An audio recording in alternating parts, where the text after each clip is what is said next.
I-85, a parking lot for hours. People out of their cars waiting for help.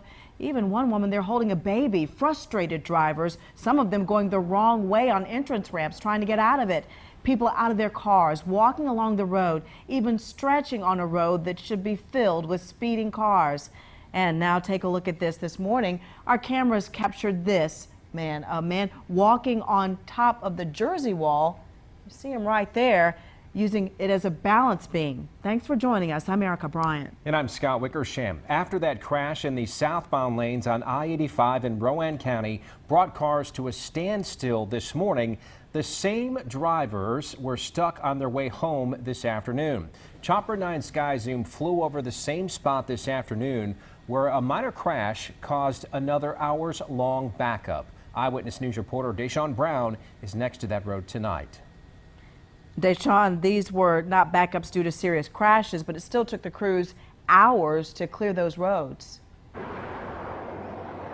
It really did, and thankfully it is a lot better right now, but I want to show you where the issue is if we get down to the interstate here. If you look at where the shoulder should be or the emergency lane right there on the other side of the white and yellow line, it's not there, and it should be in case something happens. Something did happen twice today, and drivers had nowhere to go.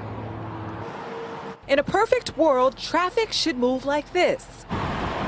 Instead, here's what it looked like just moments ago on I-85 northbound near China Grove. Or how about this morning? Same spot, just southbound. So it was a good just over 2 hours. Cars stagnant, with several drivers getting out and walking on the interstate. This time after a two-car collision left traffic backed up for miles, leaving no one exempt, not even the ambulance trying to get there. From the time I saw them in my rearview mirror that they were coming to the time I actually lost sight of them, that little bit right there was probably a good 30-35 minutes. You know, tractor trailers, anybody had to move to the side, and it was just not easy. This stretch of the interstate is a construction zone with barricades, so there's no shoulder to get around this.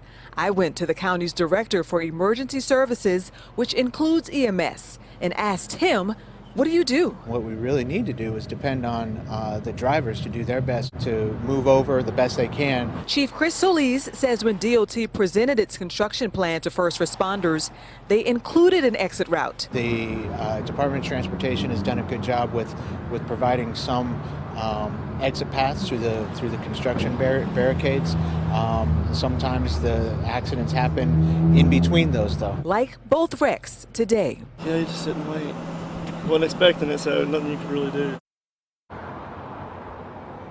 Now back here live, I also spoke with troopers about this who explained that these barricades are out here for a reason, and that reason is to protect the construction crews that are out here working on a daily basis. Are they inconvenient? Yes, but troopers say if they're not here for those people working, they're basically defenseless. Erica and Scott.